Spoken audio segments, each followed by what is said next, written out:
आइए मित्रों, हमारे YouTube चैनल स्वाध्याय में आपका हार्दिक स्वागत, अभिनंदन। आज हम आपके लिए लेकर आए हैं संतों की प्रेमानुभूति इस शीर्षक पर प्रेरणादायक ज्ञानवर्धक ज्ञान चर्चा। अगर आपने हमारे चैनल को लाइक और सब्सक्राइब नहीं किया है तो आपसे निवेदन है, कृपया चैनल को लाइक और सब्सक्राइब अवश्य करें।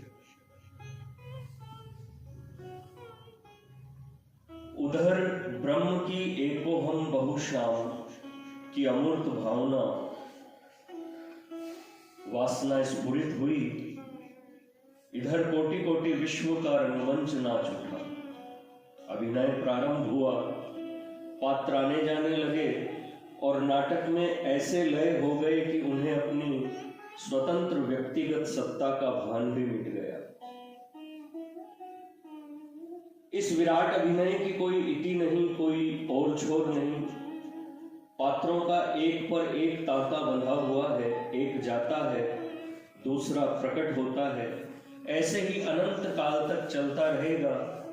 सृष्टि और प्रलय पट्टाक्षेप मात्र है, दृश्य परिवर्तन मात्र है। यह अभिनय तो सृष्टि और प्रलय को पार करता हुआ चलता रहेगा। इस अभिनय में हम सभी पात्र हैं, सभी अपने ही अपने पार्ट में बेसुध है, दूसरे की ओर देखने की सुध ही नहीं है। हाँ, प्रभु की यह भी एक लीला ही समझनी चाहिए कि इन व्यक्तिगत स्वतंत्र अभिनेताओं के क्रियाकलाप में भी एक श्रृंखला है, एक प्रवाह मिलता है, अन्यथा सभी के पार्ट अधूरे अथच अर्थहीन है। इन अस्पष्ट क्रियाओं के भीतर से सूत्रधार अपना लीला कुतूहल पूरा कर रहा है।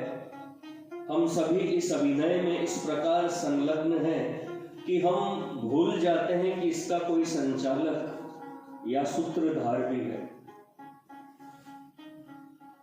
यह खूबी भी है इस विश्व रंगमंच की, सभी अपनी अपनी परिधि पर नाच रहे हैं, पागल होकर, बेखबर होकर। एक की परिधि दूसरे की परिधि में स्पर्श भले ही आ जाए, परंतु व्यतिक्रम नहीं कर सकती, नाम नहीं सकती। इन सारी परिधियों का एक ही केंद्र है, वह मूल केंद्र इन भिन्न भिन्न परिधियों से समान दूरी पर है।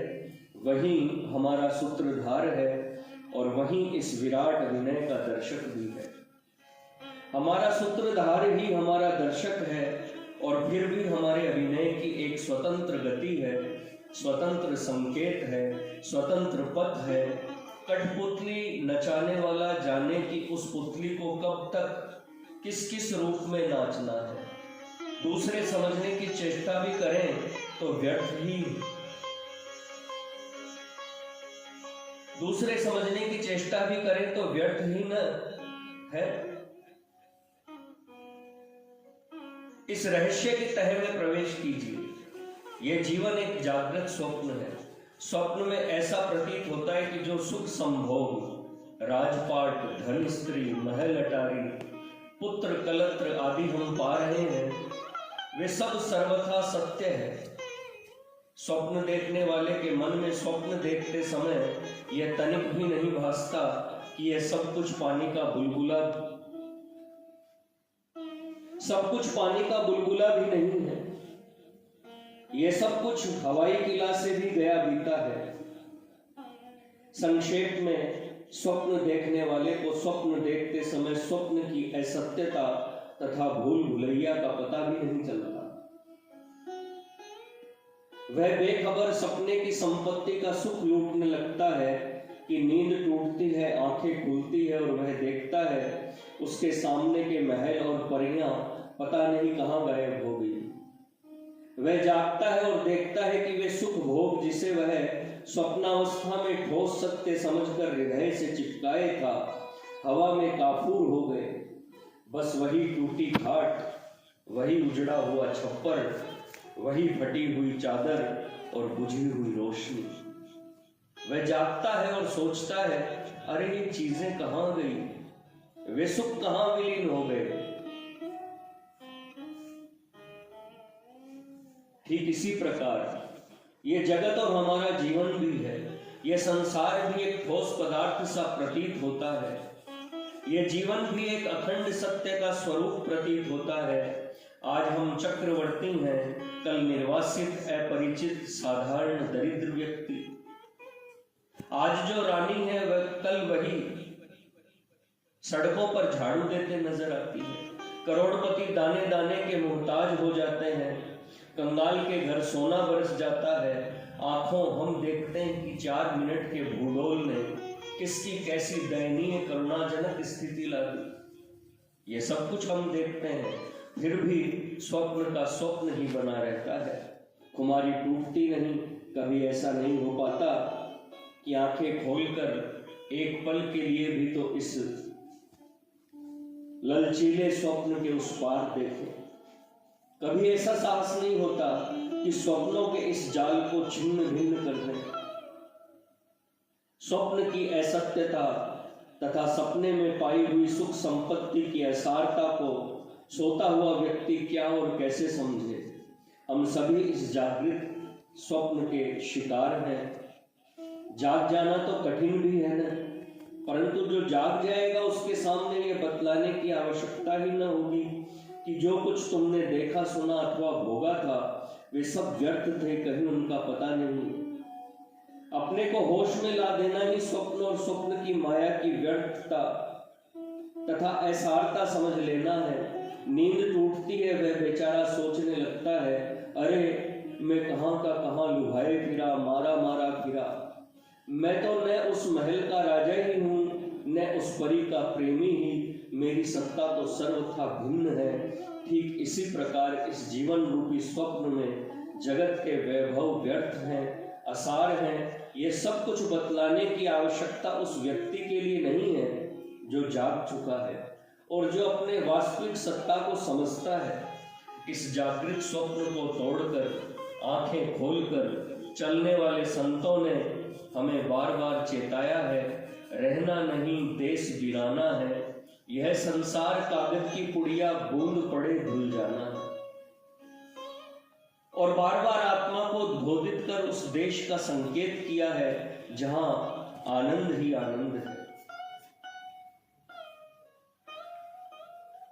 हंसा छाड़ी चलो वह देश जहां के गए कोई ना फिरे। चलू मन जहां बसे प्रीतम हो बैरागी मोरे यार। लगली गुजरिया अगमपुर हो हीरा रतन बिकाए।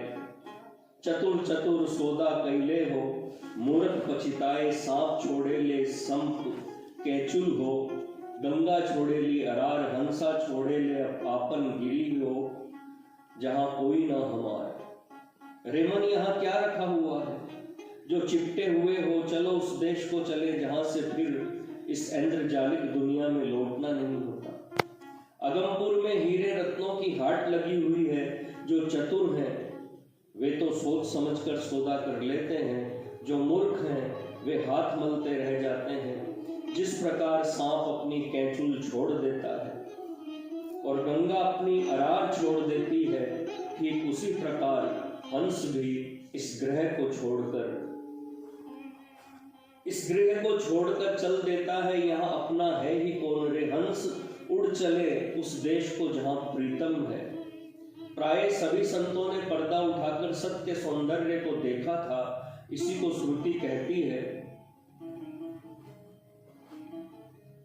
हिरण्यमयेन पात्रेण सत्यशापिहितं मुखम तत्वं पूषन् पावृणो सत्य धर्माय दृष्टये। सत्य के घड़े पर सोने का ढक्कन पड़ा हुआ है। ये सूर्यदेव इस ढक्कन को हटा दो जिससे सत्य धर्म को हम देख लें और देखने के बाद सर्वतन्मयो भवेत्। जिस प्रकार बाण अपने लक्ष्य में लय हो जाता है, ठीक उसी प्रकार ब्रह्म में लय हो जाए। इस जागृत स्वप्न के रहस्य को वही बतला सकता है जो स्वयं जाग चुका हो। इन्हीं जगे हुए व्यक्तियों में रामानंद, कबीर, तुलसी, सूर, मीरा, रैदास, पीपा, दादू आदि है। इन्होंने जीवन के उस पार को देखा था। इन्होंने संसार की असत्यता का तीव्र अनुभव किया था तथा अपने इस शांत जीवन में अनंत आनंद की स्थापना की थी। हम इनको भक्त या ज्ञानी न कहकर संत कहना ठीक समझते हैं।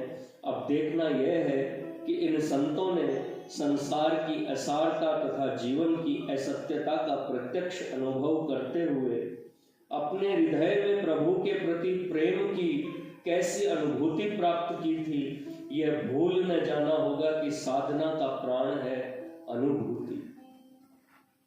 अनुभूति संवेदन मूलक होती है और संवेदन है हृदय का धर्म। हृदय नारी है, मस्तिष्क पुरुष। इन दोनों के पूर्ण संयोग से ही साधना का पथ सरल हो सकता है।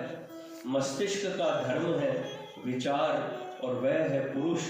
हृदय का धर्म है संवेदन और वह है नारी। हमें ज्ञान की आग में अपने कर्मों को पवित्र कर भक्ति के साथ सौंप देना है। भक्ति ही अपने को श्री कृष्णार्पण कर सकती है। ज्ञान कर्मों में प्रकाश भर देगा, भक्ति उसमें ताप और जीवन देकर भगवान के चरणों में चढ़ा आएगी। ज्ञान विश्व से वैराग्य बढ़ाता जाएगा, भक्ति भगवान के चरणों में संबंध दृढ़ करती जाएगी। न कोई कोरा ज्ञानी होता है, न कोई कोरा भक्त। भक्त में ज्ञानी और ज्ञानी में भक्त छिपा रहता है। द्वैत और अद्वैत, ज्ञान और भक्ति के बाह्य प्रतिबंध को हटाकर यदि हम संतों की जीवन धारा में प्रवेश करें तो उनके हृदय में एक अपूर्व प्रेम की अजस्र धारा प्रवाहित होते पाएंगे। सभी के हृदय में साजन के देश में प्रवेश करने की और साईं की सेज पर ओढ़ने की तीव्र उत्कंठा रही। सभी ने इस शरीर के भीतर अनंत छवि को घूंघट उठाकर भर आंख देखने की चेष्टा की है। घूंघट का पट खोल रहे तो वो पीऊ मिलेंगे। सुन्न महल में दिए ना बारी ले, आसन सो मत डोल रे। जाग जुगुत सो रंग महल में, पिय पायो अनमोल रे। घूंघट का पट खोल देने पर पीऊ तो मिल ही गए। अब तो प्रतिपल उनके मधुर दर्शन में मन माता माता फिरता है। वह एक पल की झांकी आंखों का चिरंतन व्यापार बन गई। अब तो सदा सर्वत्र वही वह दिखता है। इस सहज समाधि का रूप भी कैसा लुभावना है। जह जह डोलो सो परिक्रमा, जो कछु करो सो सेवा। जब सोओ तब करो दंडवत, पूजो और न देवा। कहो सो नाम, सुनो सो सुमिरन, खाओ पियो सो पूजा। गिरह उजाड़ एक सम लेखो, भाव मिटाओ दूजा। आत्मा त्वं गिरिजामति, सहचरा प्राणा शरीरम गृहम। पूजा ते विषयोपभोग रचना, निद्रा समाधि स्थिति। संचार पदयो प्रदक्षिण विधि, स्तोत्राणि सर्वा गिरो।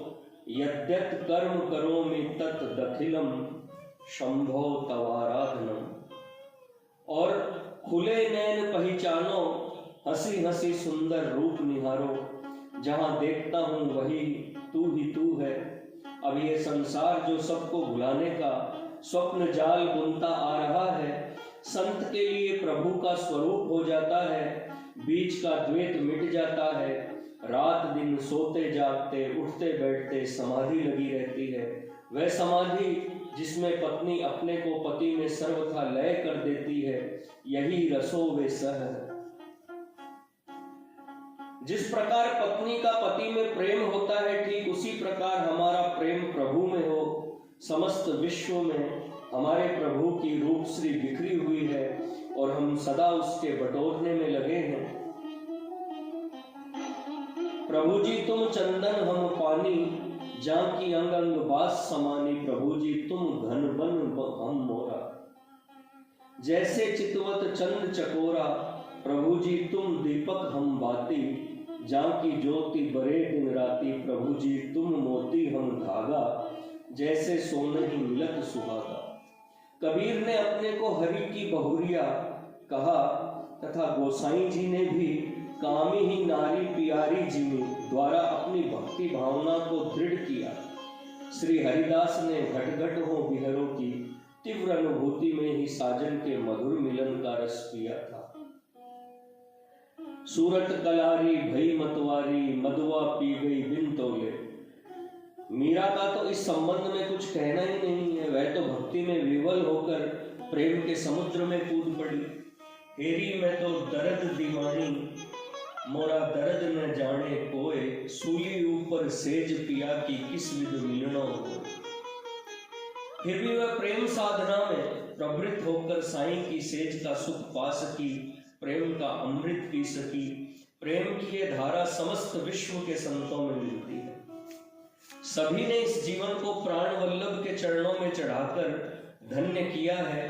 सूफियों में तो इश्क हकीकी की वह तीव्र धारा चली कि सारा संसार उनके साजन का प्रतिबिंब बन बैठा।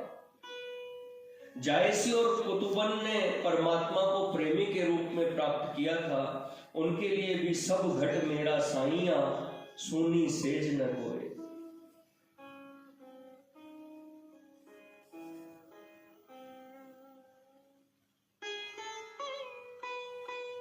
इसी प्रेमानुभूति को एक अंग्रेज भक्त के शब्दों में सुनिए। It was a sweetness which my soul was lost in, it seemed to be all that my feeble frame could sustain. There was but little difference whether I was asleep or awake, but if there was any difference, the sweetness was greatest while I was asleep.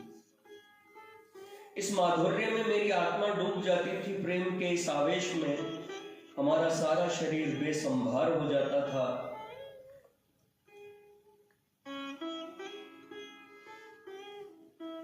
मैं जानता नहीं था कि मैं जाग रहा हूं या सो रहा हूं। जब मैं सोता था उस समय प्रेम की बहिया और भी अधिक उमड़ पड़ती थी। आधी रात प्रभु दर्शन दीनो प्रेम नदी के तीरा, ये वचन है तो मीरा के, परंतु प्रेम की इस दिव्य अनुभूति को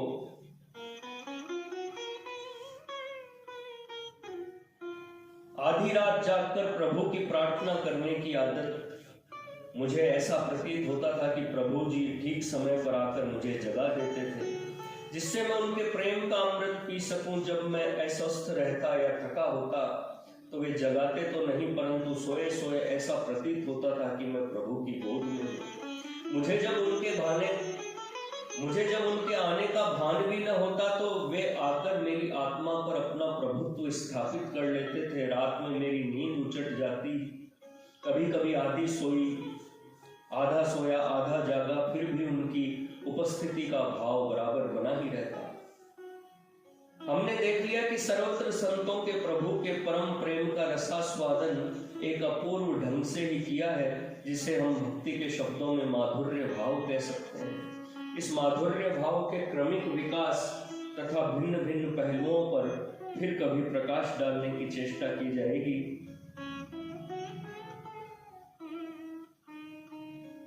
मित्रों, यह थी संतों की प्रेमानुभूति शीर्षक पर प्रेरणादायक ज्ञानवर्धक ज्ञान चर्चा।